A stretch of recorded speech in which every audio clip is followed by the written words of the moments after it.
Hey, everybody out there in Facebook and YouTube, the BBE is live this Friday.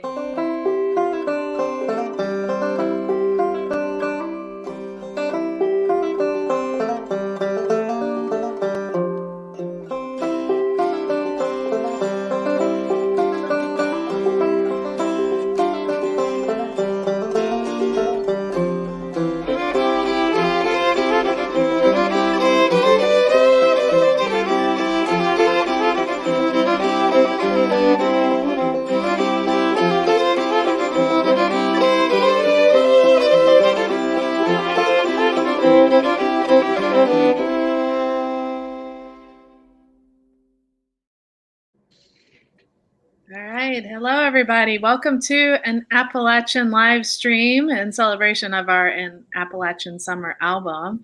I'm joined here by co-directors Thomas Leighann and Leighann Ragusa, and also our special guest who you have seen in previous BBE lives, Keith Collins, who plays multiple instruments and will be talking about a couple of them that are on the album here. So thank you for joining us, Keith.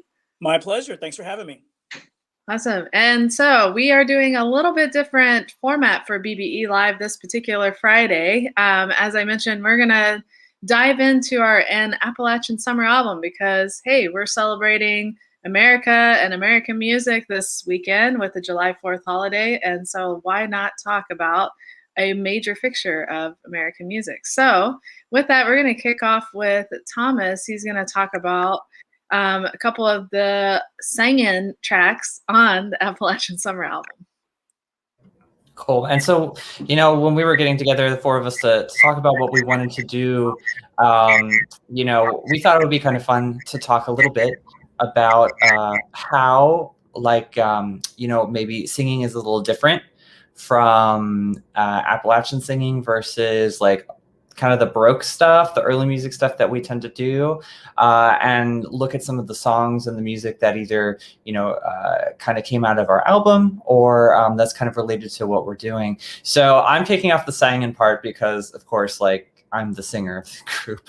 And just the first thing I wanted to start out with was maybe just a little bit about, how the singing is different. So a lot of people that come to our shows know that we do early music, and this is kind of the stuff that it kind of depends on your perspective of what early music is, but in general it's kind of the classical genre. It's before the 20th century, generally speaking, and there's a whole tradition that came out of the singing and a way to perform it. There are all these books that were written through the 16th, 17th, 18th centuries on how do you create the sound, and that's the sound that you hear when you go to an opera or you go to an orchestra and you see a singer up there. And it's this whole technique that was developed so that way the singer could be heard across a hall over instruments without amplification, because, microphones weren't invented until the past 100 years or so. So you kind of had to hear the singer over anywhere from 5 to several dozens of instruments. And so I thought it would be kind of fun. This was something that I had to adjust a little bit to and get used to folk singing, because it's a different style. It's a different way of producing it.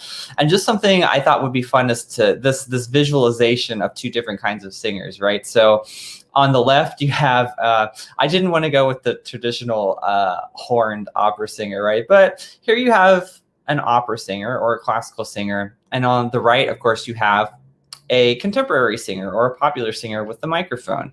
And one of the things right off the bat to create the difference of sounds, because there's whole techniques to how do you create the different sounds between the two genres, is if you look at the mouth shapes, right? This is something that anybody can see. You don't have to be a genius to notice the way that they're shaping their embouchure of their mouth to create the sound.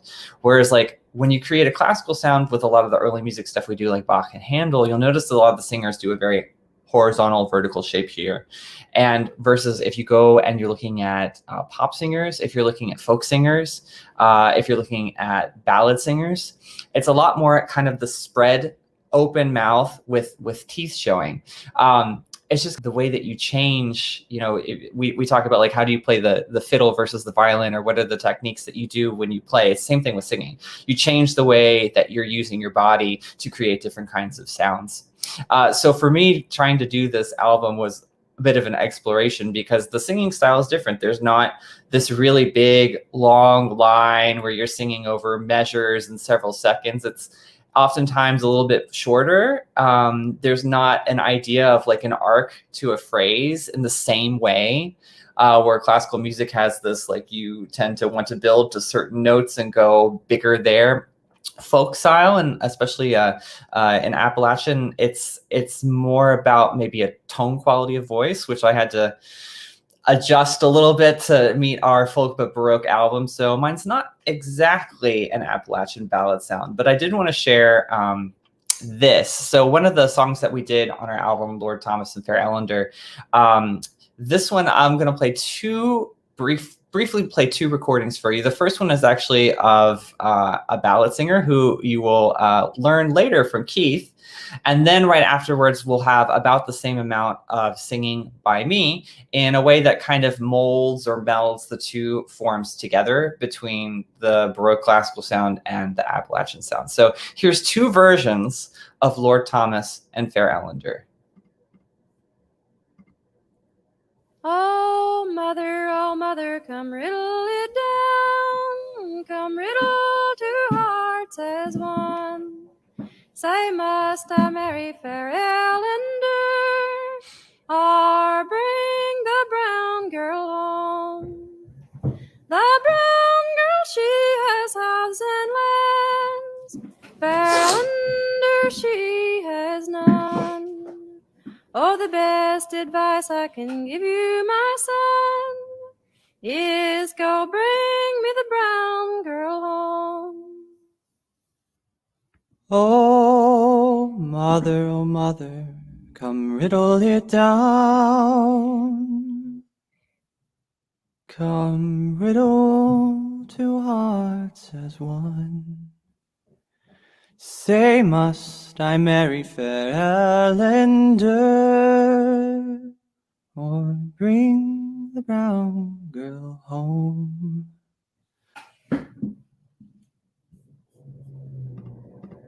All right.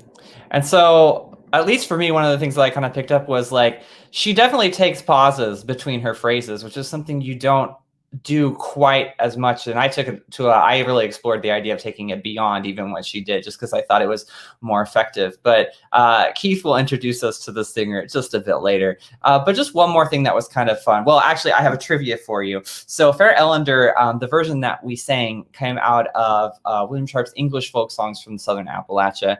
And so I have a trivia question for Leighann, Brandi, and Keith, and see if they know. How many variations of this song did Sharp transcribe? And I'll talk a little bit more about that in a second, but how many do you guys think might have been in that book? Any guesses? I will be I'm going to go. Oh, go ahead. No, I was just going to say, I actually don't know the answer to this question, so it'll be a bit of a guess for me. But Yeah. I seem to recall, I mean, looking at that book since like, the early 90s when I was in college. I remember that there's a lot, and I can't remember if it's C or D. I'm going to go with C, 31. Yeah, that's what I was going to go with as well. I was too, only because it's kind of in the middle of all those numbers. Yeah, and you'd be right, it is 31, but it was pretty incredible because I just had to keep counting through them, and I was like, oh my gosh. And what does that mean for people at home who have never seen this book before, or know who Sharp is, or maybe don't even know what it means by transcription, right? So Sharp was what we might call a folk song collector who went around different parts of Appalachia, collecting what he felt to be authentic Appalachian ballads, and that is interesting because it meant that he was excluding a lot of the things that he also heard, and rightly or wrongly, one or the other, he still did amazing work, and we can see that by some of the stuff here. So these are just examples of some of the transcriptions he did, and you don't have to be able to read music to see that, like, the way that the lines are change, right? We have different types. We have faster moving notes. We have slower moving notes. People who read music will notice different meters. People who can see the lyrics, you'll notice that the lyrics are somewhat different. So depending on where you were at, because he picked them up from people all over Appalachia. People were singing them all over the place. Sometimes the names changed. Sometimes the story changed a little bit. Sometimes the tune was slightly varied, and sometimes it was completely different. So this is one of the really cool things about Appalachian singing and the ballad tradition is it really kind of shifts even from town to town, not necessarily just from a region or from a state as well. So it's cool. If you wanted to get in here, you have 31 different options to choose from. The words may not fit entirely, but yeah, so that's kind of a brief introduction to, how do you approach like historically ballad singing and thinking about where are you picking up these songs from and how they move from place to place. So thanks for that. That was a lot of fun to revisit. That was one of my favorite ballads to sing on that entire track. So with that, I'm going to turn it over to Master of the Dulcimer, Keith. Hi, everybody. Well, the dulcimer, first of all, let's talk about the name. So we have, the hammered dulcimer, which is a big trapezoidal thing that people play with little sticks. And then we have we have this other instrument, which you see here on your screen on the right. That's Jean Ritchie, who was singing the ballad first on Thomas's Example. And this instrument, believe it or not, goes back at least to the 15th century, where it's known in German as the Scheitholt, which literally means just a wood plank or a wood board. And the idea seems to be that this thing grew out of a teaching instrument called the monochord. And the monochord was the kind of thing that only had one string, and you just used it basically to teach maybe other monks or students how musical scales worked. And we don't know when or why or exactly how early, but somebody decided to put more strings on it.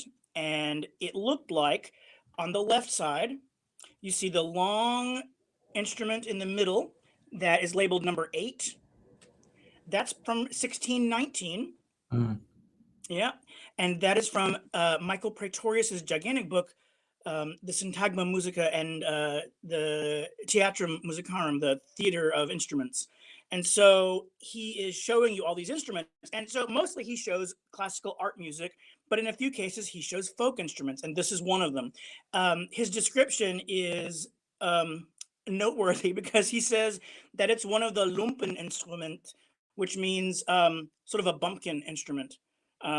So he's looking down a little bit at it. He describes it really well. He says it has 3 or 4 strings. One of them is tuned a fifth higher than the others, and that's the one you play the melody on. And then he says that in your left hand, you hold a little stick to actually slide along the fingerboard to the fret you want. And in your right hand, you hold a quill for the plucking, for the strumming. So, organologically speaking, this is a fretted zither.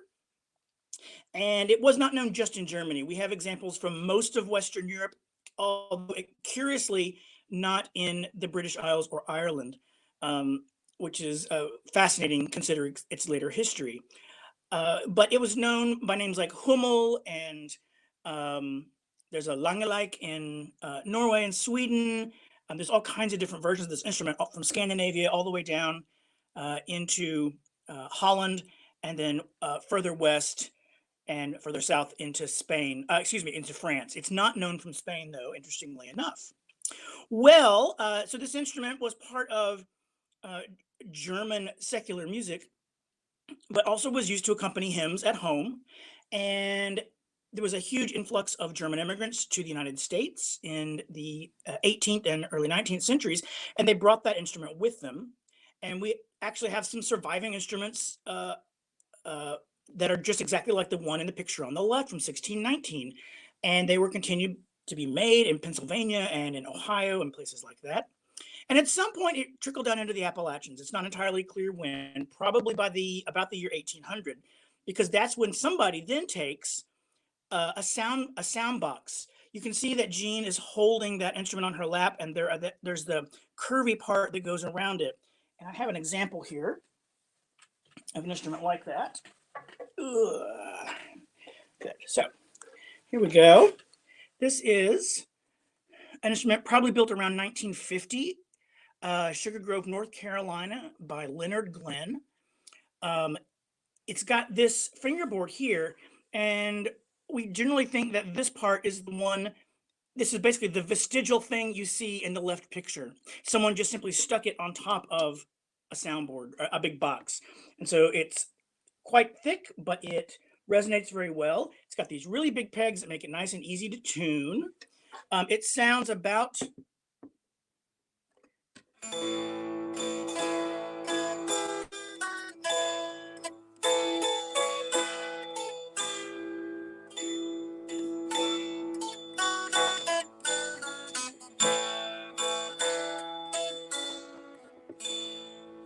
so the scale has that nice flattened sevenths sound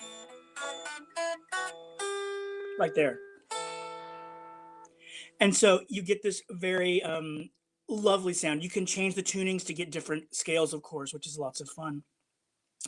You know, the heart shapes, very common in Pennsylvania Dutch artwork, of course. I have a copy of an instrument here of one of these German style instruments this is a copy of one that was found in southern Indiana back in the 70s in a barn. And it was a copy was made for it here in Brown County, Indiana. And so it's got 8 strings. Most of them are drones. And it's just a box with frets on it, and that's it, string stretched across it. It's got a little hole right here where there used to be a small metal hook, and you could use the hook to change one of the drone strings because it's about halfway and you get an octave that way. And that's a feature you see on European instruments that survive like this instrument. We have evidence these things can be played with bows and all kinds of fun stuff. There's some really fun information online if you're interested in that kind of thing. But let's listen a bit to some of our recording. I think we've got Lady Margaret, don't we, Thomas? Yeah, Sweet William and Lady Margaret. So this song was possibly made famous. It was used in the song in the movie Cold Mountain, and it's one of the most well-known widespread ballads. So let's hear a little bit of that, shall we?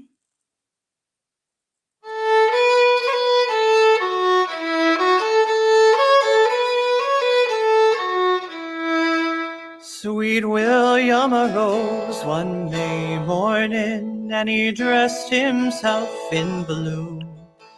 We want you to tell us something about that long love between Lady Margaret and you. Well, I know nothing about Miss Lady Margaret's love, and I know that she don't love me. But tomorrow morning at 8 o'clock, Lady Margaret, my bride, shall see.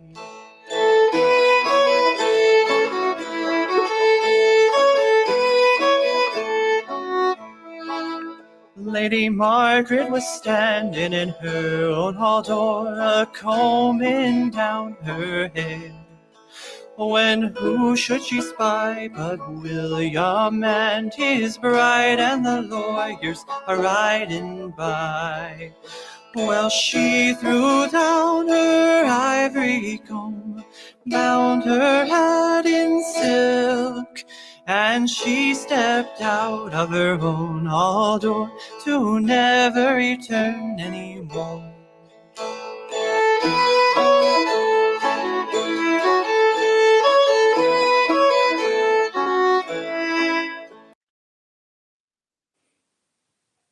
Great.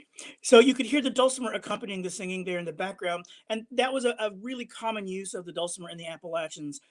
We know from Gene Ritchie's family, who we've seen a little bit of already, had a rich repertoire of songs that used the dulcimer to accompany. It tended not to be an instrument that was used in ensembles, but was a solo instrument or used for dances by itself. Usually just doubled the melody. The early versions of the instrument couldn't play chords. And so after the folk music revival, though, it was changed. And so you get all kinds of beautiful, wonderful, complex playing nowadays on the instrument. It's one of the most amazing, in my opinion, developments of musical instruments in the United States that's happened. Maybe only second to the banjo, but we'll get to that in a minute. Anybody have any questions for me? Good. Oh, yeah. I do have a quick question. So Yeah. why are there hearts for the F holes? I don't know the proper term. Or would they be different shapes? They can, yeah, good question. They can be different shapes. This seems to harken back to its Pennsylvania German heritage, where the heart was a really common symbol. It was apotropaic, it was protective. It had lots of different meanings. You see it in illuminated manuscripts going back into the 18th centuries, 17th century. Exactly why it persisted into the Appalachians is unclear, but sometimes we'll see just plain circles, sometimes stars, sometimes actual attempts at F holes.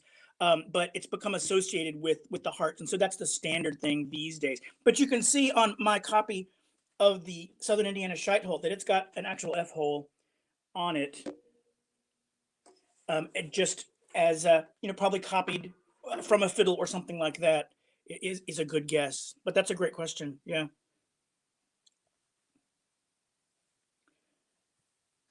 Well, it's a fascinating instrument, and there's it's an easy instrument to play, so lots of amateur groups have arisen for this instrument. It's been a real important instrument for retirees and for children because it's relatively straightforward. My modern bassoon teacher once bought one because she wanted to be able to understand the modes, because you have to retune to play in different modes.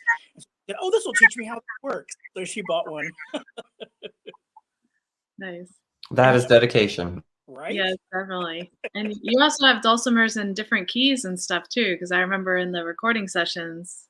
Yeah, yeah. So I can retune them to certain scales to a point, but if we're using C major and E flat major, then I'm going to have a different instrument. So I brought, I think, 4 or 5 dulcimers with me, all with different string gauges. In other words, thicker strings I could tune lower, thinner higher, because it's not always just completely straightforward. And of course, with an instrument like this that's got fixed metal frets going through it, you end up with certain chords that are out of tune. So it's not just a matter of where you put your fingers on which frets, but you have to bend certain notes up and down in order to get it in tune. This all has to do with temperaments and equal temperament and all of that fun stuff. But I don't want to get too far afield. But I will say that even back before the big folk music revival in the middle of the 20th century, dulcimer players used different tunings to get different sounds. Sure. Cool. Fantastic. All right, Brandi, I think you're up. Let's go. All right, let's go. So I'm here to talk about, of course, the fiddle role in Appalachian music, all the fiddling tunes. I actually, grew up in Texas playing bluegrass music, which, did come from the early immigrants, 17th, 18th centuries. The early European settlers that came to the Americas were from a lot of the British Isles, from England, from Wales, Scotland and Ireland, of course, we know have a lot of ties and are responsible for, the development of Appalachian music over here in the American colonies. And, it's interesting because the fiddle, really had more of an accompanying role at first, accompanying for dances. And with that also brought a lot of dance tunes. And so the fiddle and dance were very, very closely tied to each other, starting off in early American music. And, as we got more into like the later half of the 18th century and then into the 19th century, you start to get some of the Czech and the Polish immigrants as well, who are bringing things like the waltz or the Catalan dance. I probably didn't pronounce that correctly, but in any case, and then of course, the idea of the hornpipe, which the hornpipe had been around for a very long time in a different time signature in 3/2. We actually start in the Americas and in later years in the European countries see the hornpipe showing up more in 4/4 time, and very closely related to the reel. And I think we have Neil Gow in Scotland to kind of credit a little bit to the reel as we know it today bringing it over to the Americas also. But interestingly, when you think of the violin, you think of it as a solo instrument, kind of, someone who's standing in front of an orchestra, a symphony, and really the beginnings of the violin or fiddle really in the Americas, where it was more of an accompanying role. But what's really interesting is, the other social aspect of the fiddle that came into being in the Americas did take on more of a solo role, and that was in the form of fiddle contests. And we know at least what we know so far, the earliest documented fiddle contest that we know of took place in 1736 in the Hanover County in Virginia. And the grand prize was an Italian-made Cremona fiddle. So if you won the fiddle contest, you got to play on this really nice instrument, and it was yours. But out of that came kind of a genre of fiddle tune that was more for stage or concert kind of experience.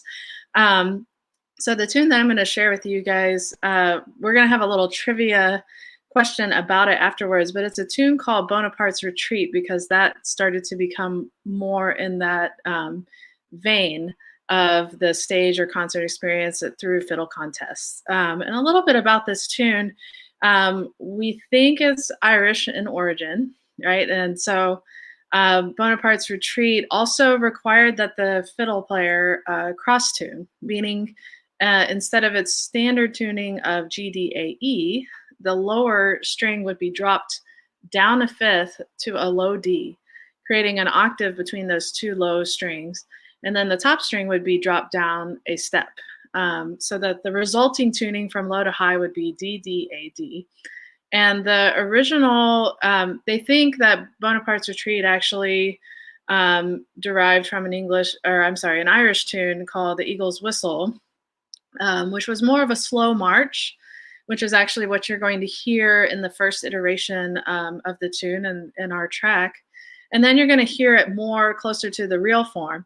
And in fact, the first time I came across this tune in the bluegrass style was as a reel. Everybody played it fast, and it was, it had evolved from, this idea of the slow march. So this idea of showcasing the fiddle now as more of a solo instrument instead of just having an unaccompanied or having an accompanying role in a dance really started to, really be side by side, in the 18th and going into the 19th century. So with that, you're going to hear a little bit of this Bonaparte's Retreat, or the whole track actually.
All right, awesome.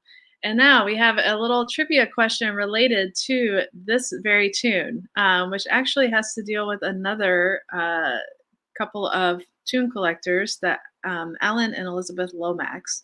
And so thankfully to them, we have a lot of field recordings that have given us a ton of insight into early fiddling, some of the earliest recordings that we have at all.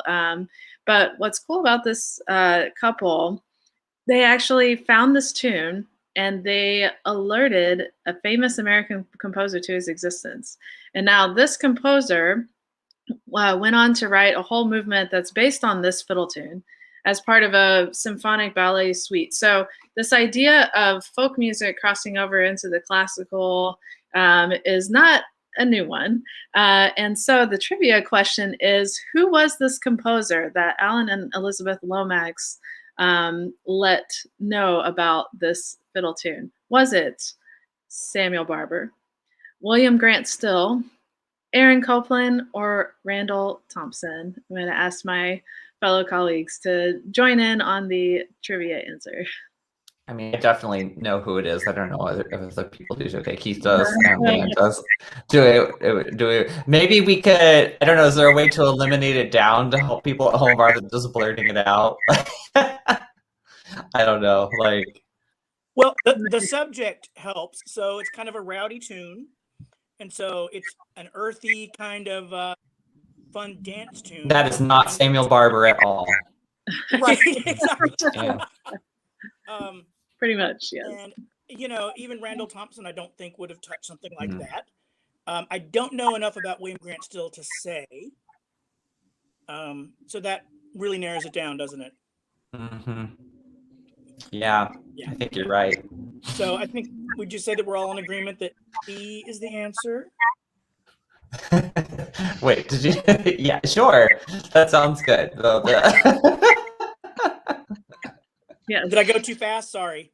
No, you're good. C for great. Copland. C for Copland, the Symphonic Ballet Suite, the Rodeo Suite, or Rodeo, however you want to say it, tomato.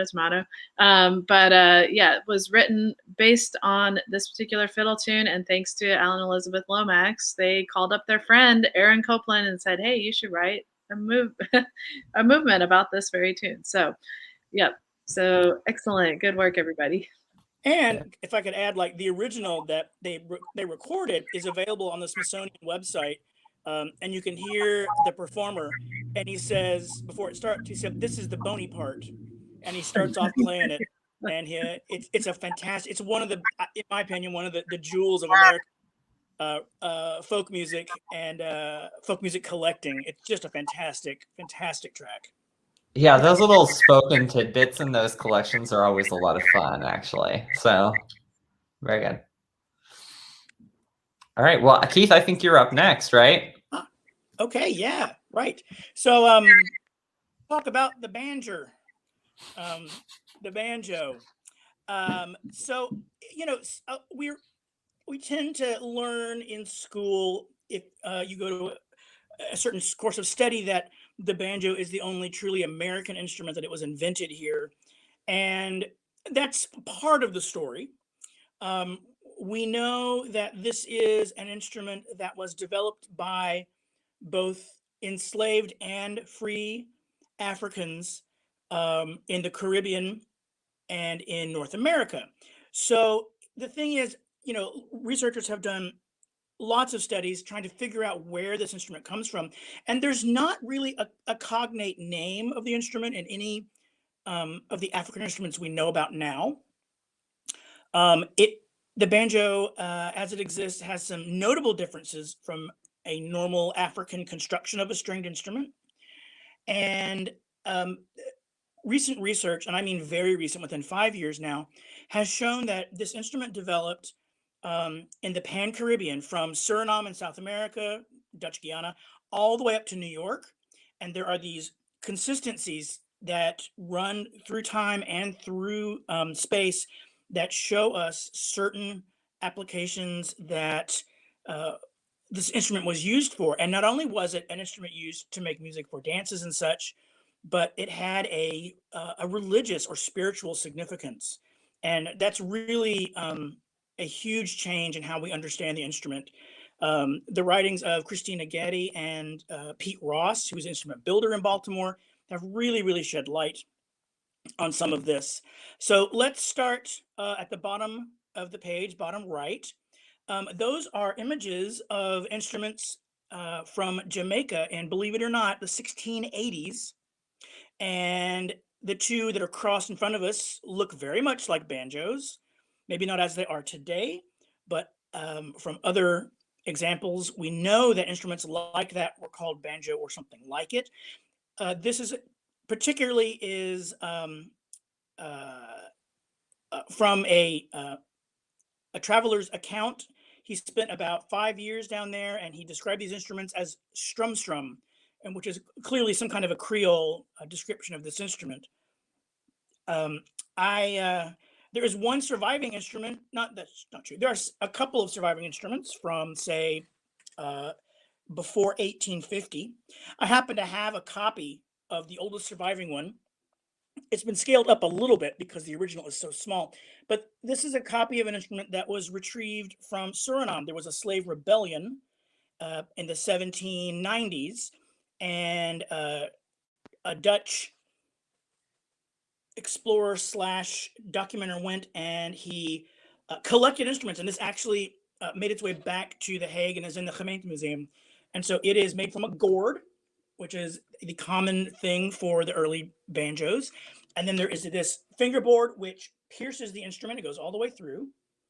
And then it's got 3 long strings and 1 short.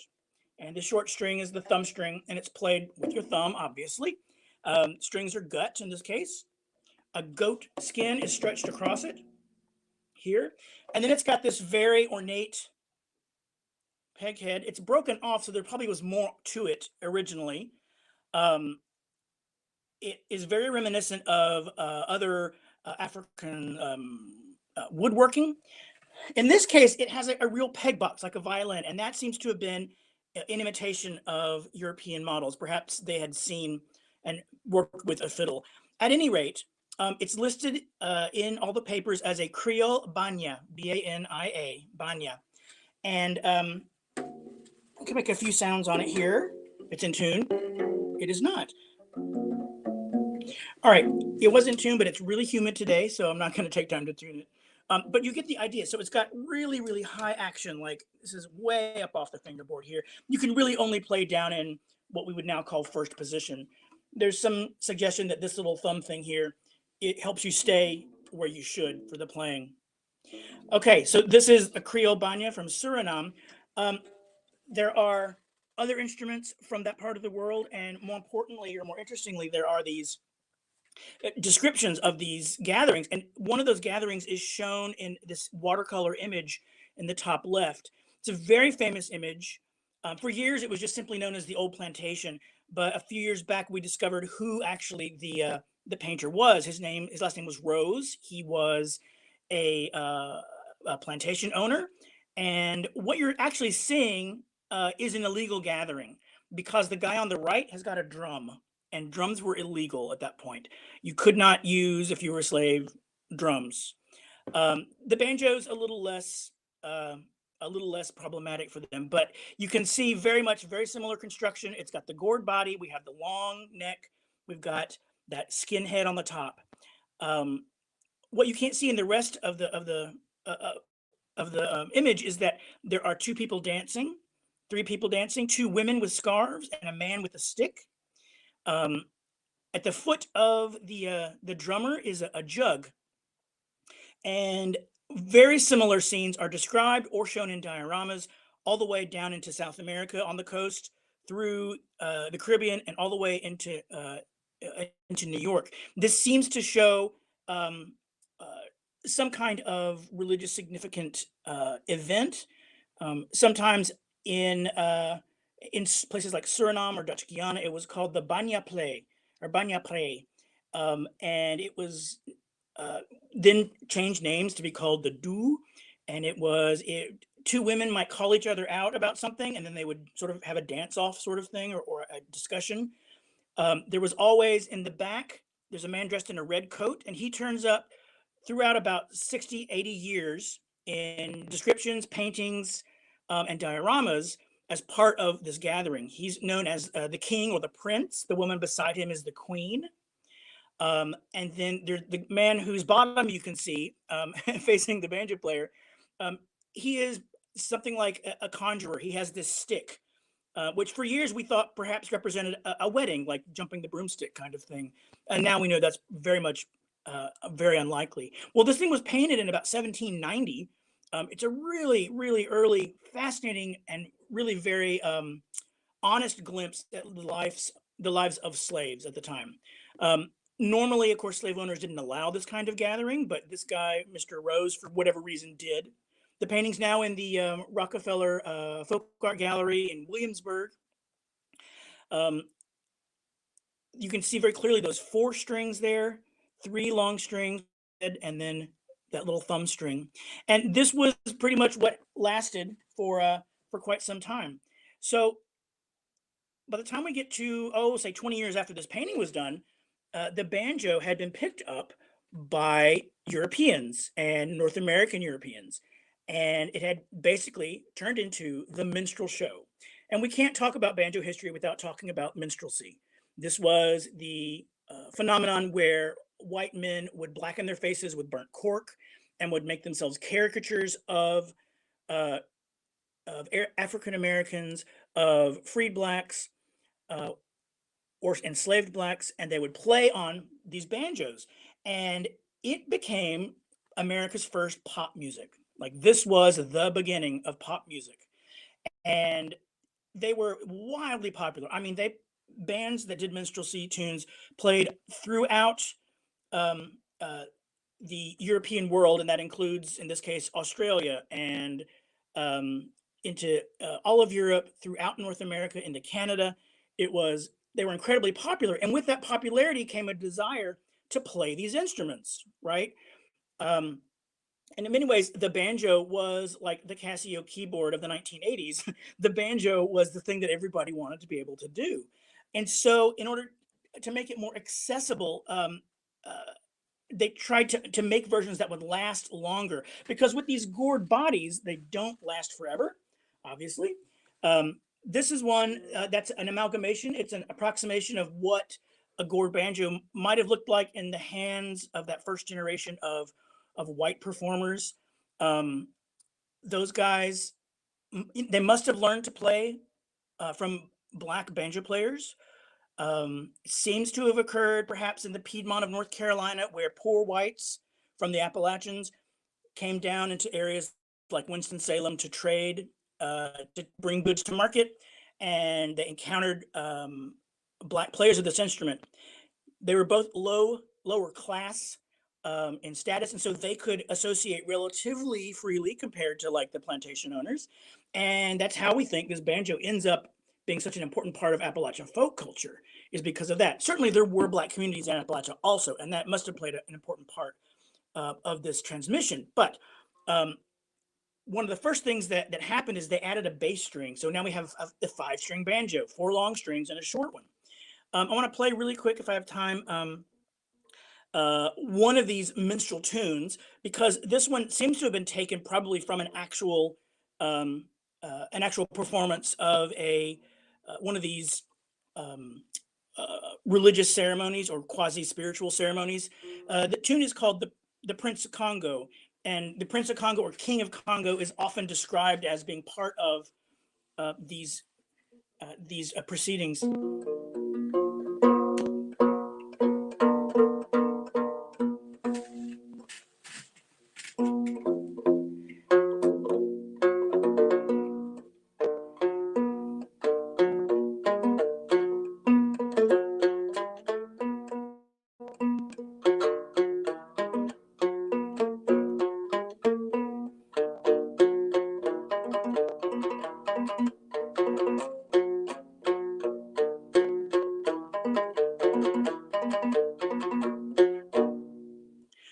So nothing too terribly complicated or whatnot, but those syncopated rhythms that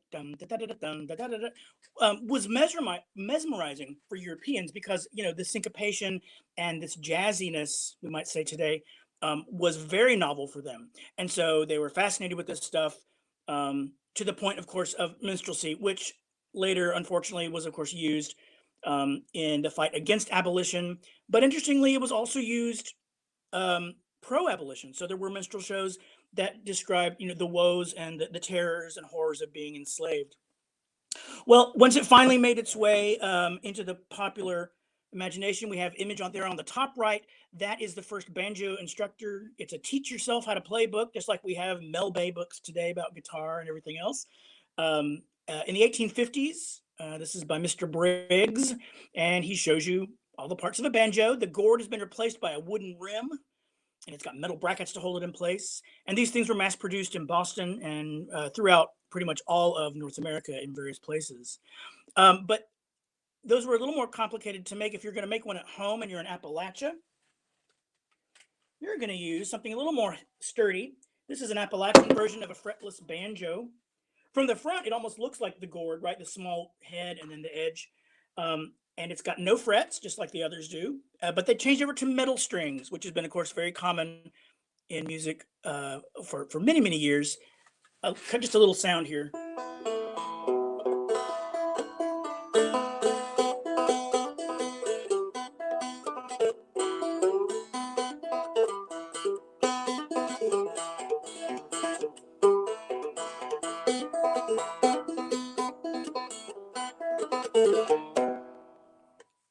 So without those frets, you can do all kinds of fun bending. The way we play these things is called clawhammer or frailing, very different from bluegrass. That's only much less than 100 years old, that style of playing. And they must have learned this way of playing with just two fingers, only striking down. It must come from Africa and from Black performers. Fascinating history. I love banjo stuff. I'll talk about it forever if you let me, but I won't. But you guys have any questions, the three of you? I'll save mine for offline, but I have one. Okay. Good. Yeah, it's fascinating. You want to hear a little bit of Cumberland Gap here. This is our buddy Matt Brown playing on a modern banjo that's set up to play folk style, but it's got frets, and it's a little more of a modern sound.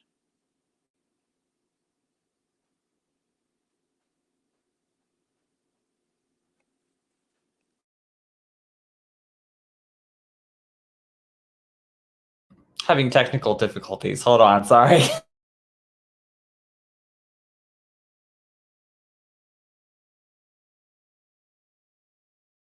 It's not wanting to play. I don't know what's going on.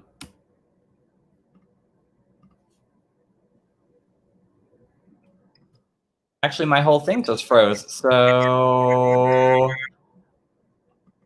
I'm going to reload that really quickly. Hopefully that'll fix it. Sorry about that. No worries.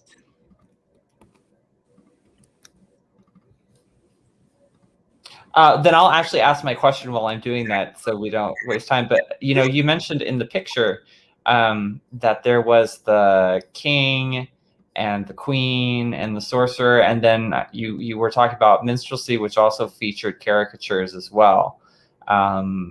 Of all kinds. And I'm just wondering, was that sort of like, you mentioned those were in a lot of the paintings, were those kind of like prototype figures of like those minstrel characters, or that was what I was getting from it a little bit?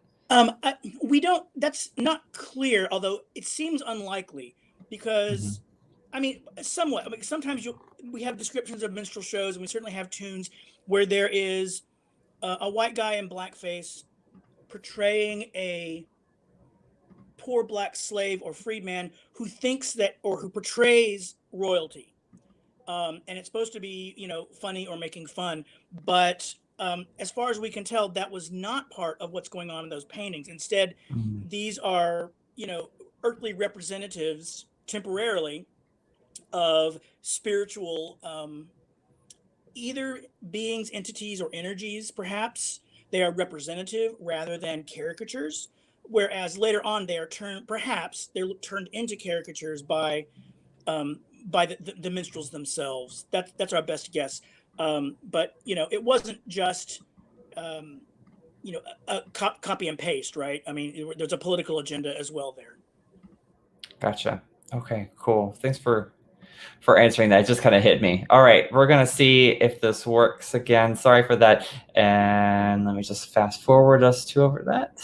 It's gonna take a hot second. Man, technical difficulties. This is great. And I get to listen to everything on speed too, which is what's fun. All right, almost there. Rewatching the dulcimer. I'm just giving you a play-by-play of our mess up. Here's the fiddling stuff. Great stuff, Brandi. Thank you so much. Bonaparte. Here we go.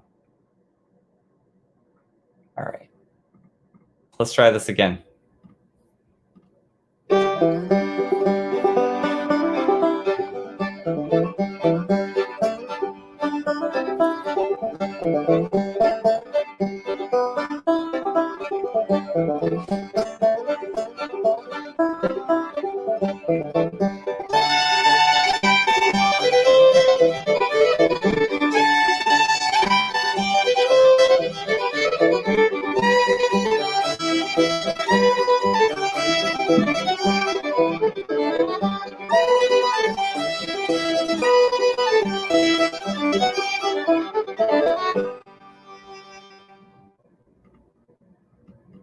Awesome. And now it's time for Leighann. Yay! So being the resident flute player, I of course have to talk about flute-like folk instruments, but unfortunately the flute wasn't really associated with Appalachian music.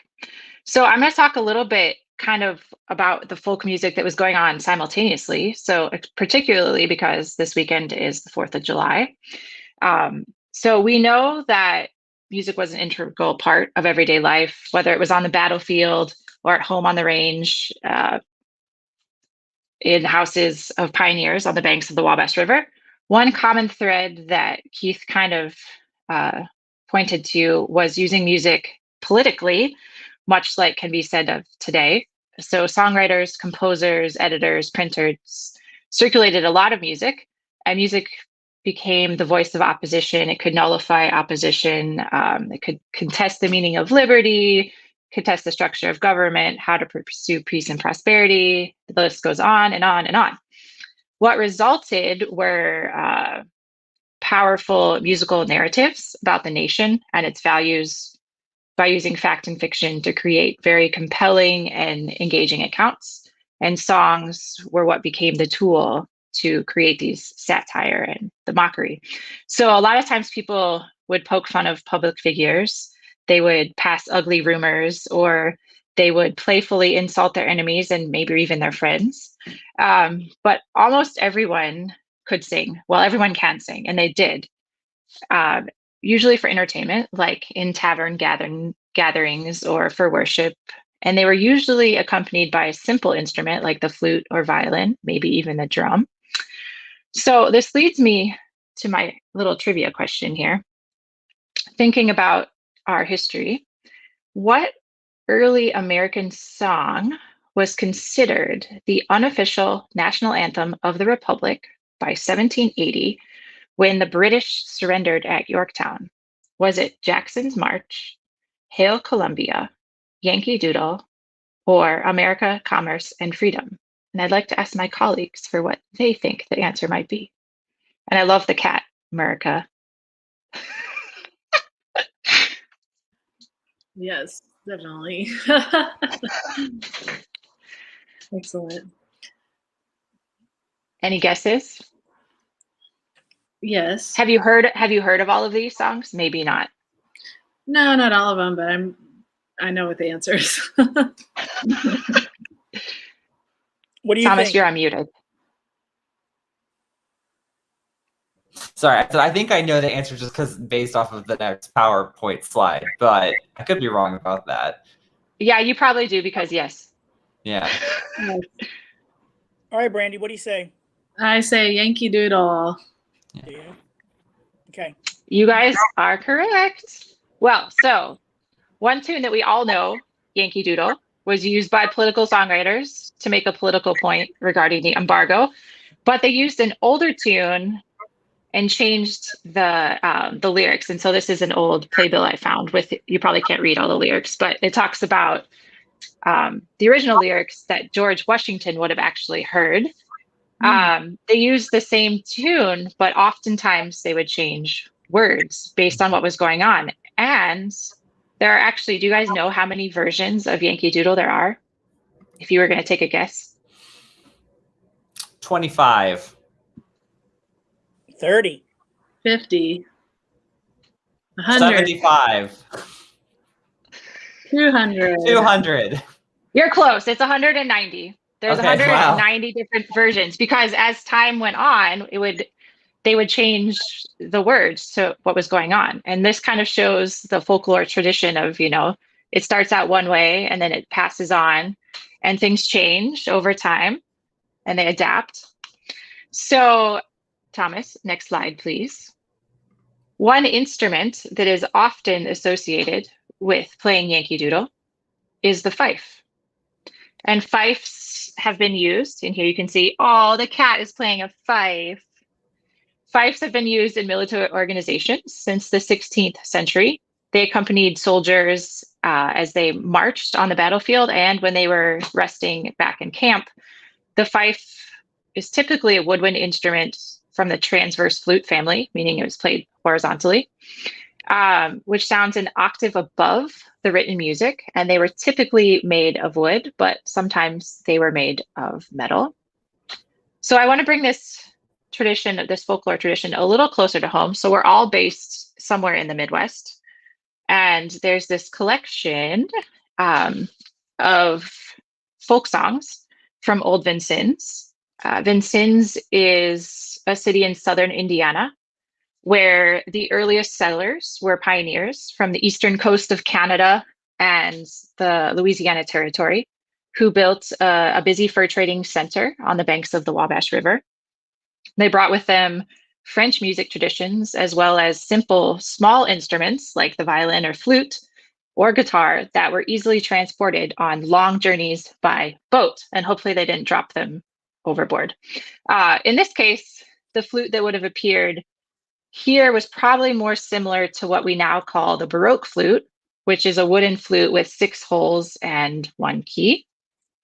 The songs found in this collection are not only representative of the people of Vincennes, but of folklore traditions all over. The songs illustrate the simple joys of life, the simple belief in the supernatural, the childlike spirit of optimism, the love of adventure, good-natured humor, as well as depicting the bitter struggle waged between the French and English in the 18th century.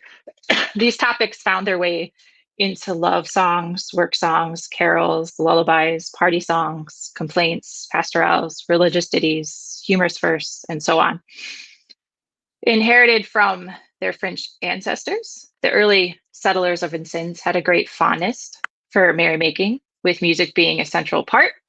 Every year they had numerous festive occasions like Christmas, caroling on New Year's Eve, colorful king's balls, pancake and maple syrup suppers on the evening of Shrove Tuesday, and the list goes on. They also used it was a central part of wedding celebrations, which typically lasted 3 days. But particular to the people of Vincennes, being in such an isolated community, music had a huge social significance. It took the minds off the people away from their troubles and enabled all, both old, new, to forget for the time being their monotonous routine and the ceaseless toil of their everyday life back on the farm. People would often gather with their instruments for a long evening of socializing and music making. And continuing with this theme of using music to take their minds off of their troubles, it also includes lovers who often were left behind as they went off to war. And so I want to look at a track from our album. It's The Girl I Left Behind.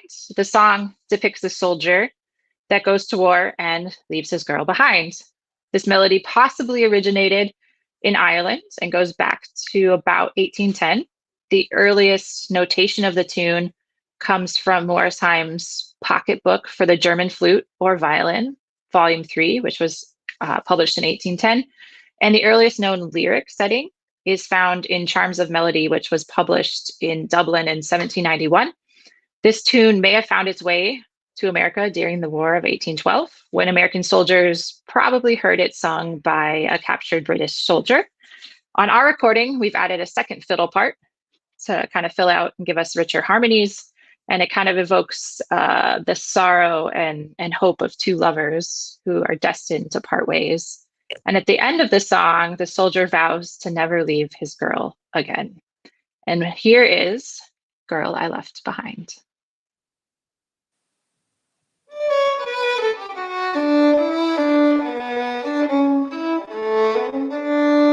I'm lonesome since I crossed the hill and o'er the moor and valley. Such heavy thoughts my heart do fill, since parting with my Sally.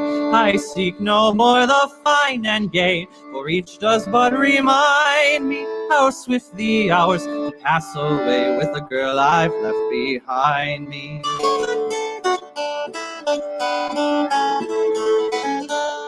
She says, my love, come home to me. My friends are rich and many, or else abroad with you I'll roam, a soldier stout as any. If you'll not come or let me go, I'll think you have resigned me. It broke my heart to answer no to the girl I left behind me.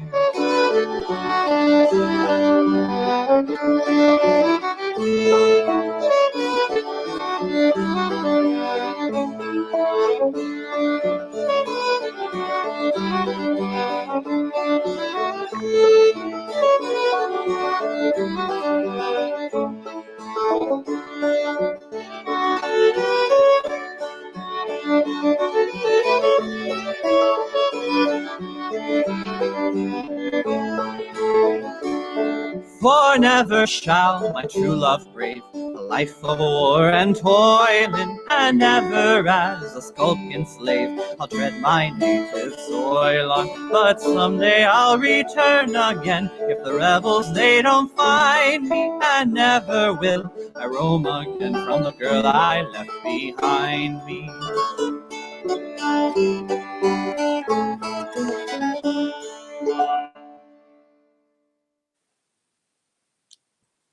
Excellent. Well, thank you to my colleagues, Thomas, Leighann, and Keith, for, all of the insight on the roles of the instruments, and also the roles of Appalachian music, how they went out even west and even a little more local, closer to home to us.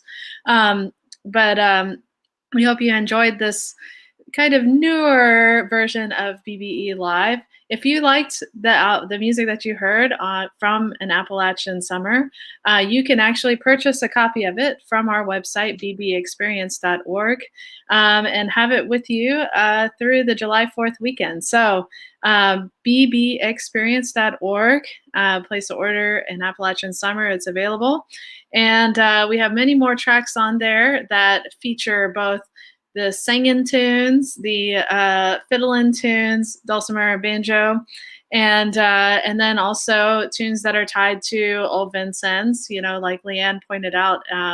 And oftentimes, the Girl I Left Behind Me is played on the flute as well. So we hope you enjoyed this Friday with us. Have a happy 4th of July. And thanks for joining us. And thank you guys for everything you brought to the show today. Awesome.